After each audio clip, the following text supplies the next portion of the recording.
What's up, everybody? Welcome back to the channel and welcome to a new video with your favorite greaseball truck driver with the millennial haircut. I'm Jason.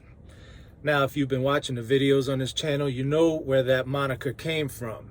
It came from my friend TODD from the intervention episode. Well, guess what? His lawyer sent me a cease and desist letter. I can't use his name anymore in my videos, or they're threatening to sue me for slander and defamation of character. The guy that called me a greaseball and a punk. All right, no problem. So the person heretofore known as TODD from the intervention episode is going to be called Al. That's a perfect segue into the first thing I have to talk to y'all about today.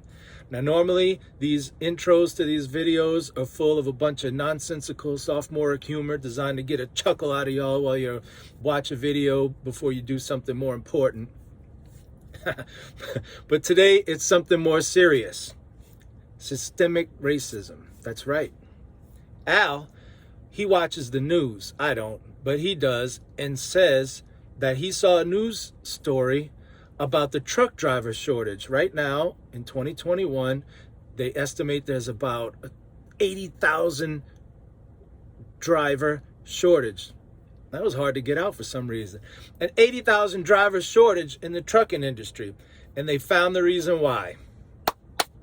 Systemic racism. That's right. Apparently, older, white, male truck drivers who voted for a certain orange-faced candidate who lost in the last election. I don't want to say his name because YouTube might take down my channel. Apparently, they're not nice enough to minority truck drivers. That's right. They're not nice enough, so they're leaving the industry. Yeah, it's unbelievable. So if you're an older white gentleman who drives a truck and maybe votes down party lines, the red, please be nicer to minority drivers. Maybe if you see them in the fuel island at the truck stop, you can go offer to check their tire pressure or something like that. Hey, this one's 10 pounds low. You want me to top it off for you? Or do what I do. Whenever I'm in the bathroom at the truck stop and I see a minority driver washing his disgusting feet in the sink right before I go brush my teeth in it, I'll lather up my hands and wash his feet for him. And if I have, you know what? I have this stuff called Healthy Feet. It's a lotion and it makes your feet tender and supple. And I'll lotion up my hands and massage his little toes for him so that he feels welcome. All right, moving on. I just solved the truck driver shortage for y'all. Gave you some good ideas. By the way, hold on. There's another thing. People find out I'm a truck driver and they go, oh man, it must be so great. You get to see the country. Well, guess what? There's another side to this that you don't see. Like having to brush your teeth in a sink that some dude just washed his feet in. Also, sometimes all the stalls are taken in the bathroom. You know what I'm talking about? And you have to stand there and wait for a stall to open up. There is nothing worse than coming face to face with a man. Say a command. Exit. That stupid Garmin. There's nothing worse than coming face to face with a man who is just sitting on the toilet bowl that you're about to sit on. I know that other people use those bathrooms. I don't want to know who it is. I don't want to have to see this person.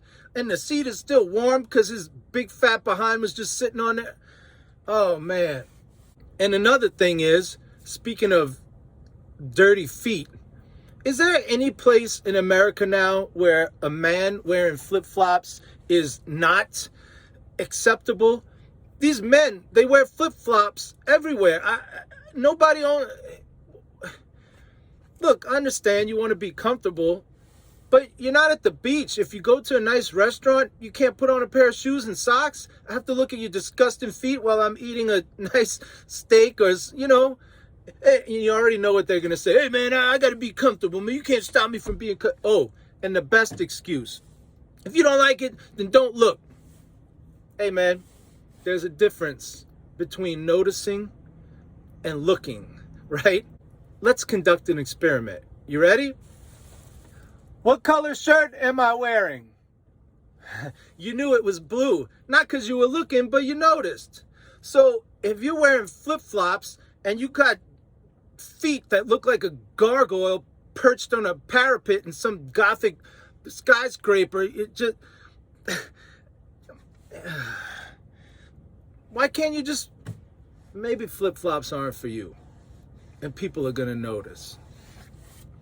I'm in Tulia, Texas, and really, this is just a lovely place with lots of stuff to do. But because I'm in Texas, I've had people tell me, you know, Jay, you should wear a cowboy hat. You would look good in a cowboy hat. But I want to know what everybody else thinks. You think I should wear a cowboy hat? Now, I do have a picture that I took just for fun of me in a cowboy hat so you can see. Check this out. All right, it's not bad, but I want you to consider something else. I want you to watch this video real quick. You might think it's unrelated, but just check it out and I'll explain when we come back. So this is a livestock trailer for those of you who haven't seen one, and some of you know my history with the bovine community, so I had to take this video. And so these drivers just move livestock around, sometimes from colder climates to warmer climates in the wintertime. And look at the nose on that thing. Check out his eyes. Hey, buddy, what's going on? Anyway, they're double deckers, so you have two levels, and so they stock cows on top of cows. Check that out, man. Pretty cool.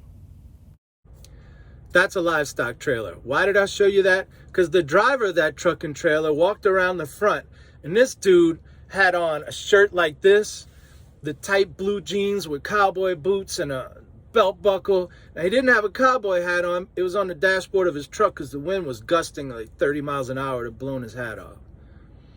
But the reason I don't wear a cowboy hat is because if that dude or people like him see me wearing a hat, they're going to know, man, this guy's an imposter. He's a phony. And especially if they hear my accent, they'll be like, what are you, from New York City? So anyway, that's why I don't wear a cowboy hat, but let me know what you think. Speaking of this accent, the last thing I have, I was just home in New Orleans, spent about 4 days there. That's why my accent is heavier than it normally is in these videos.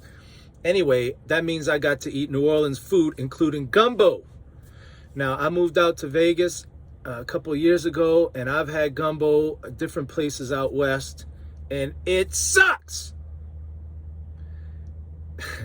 Maybe if you watch my channel and you're not from Louisiana, you might have ordered gumbo and gotten who knows what you got. But I just wanted to clarify for the non-Louisiana viewers. Watch this, and you're going to see what gumbo is supposed to be. Check this out. Okay, here we go. Gumbo from Joe's Cafe. The gumbo should not have gigantic chunks of vegetables in it. See the little, it should be diced vegetables. If you got hunks of vegetables this big, that's no bueno. The color should be this dark brown or darker. And this is pretty thin, but there's a little bit of body to it. If it's thicker, that's great and should be served over rice. Now, it's all about the flavor, so let's see.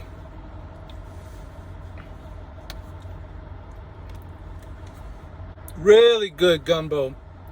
Joe's Cafe, 7 locations. I feel like I'm doing a commercial for them. It's perfect. It tastes like gumbo. Everything's in it that should be. See, we have sausage. There should be chicken in here.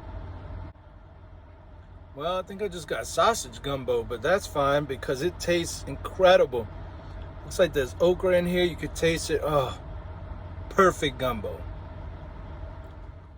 That was some great gumbo. And that's not from a fancy restaurant. That's just some donut shop. The donut shop called Joe's Cafe. 7 locations, area-wide. Anyway, okay, that's it for that, and that's going to be it for this video. But I'm going to do a part 2. I'm a daytime driver. I try to drive between 3 a.m. and 5 p.m. But my day is going to start at 6 p.m. and go overnight. And so I'm going to try to figure out this 8-2 sleeper bird thing. I've never done it, and show y'all how I'm planning out my next 2 days, because this is going to disrupt everything. This one delivery, it's nuts. So anyway, we don't have time for that today, but I'll do a part 2. So thank you for watching this video. I hope you watch the next video. I hope you consider subscribing to the channel and maybe leaving a comment about the cowboy hat or the gumbo or gargoyle feet, whatever. All right. So thanks again for watching. And until next time, this is Jason signing out.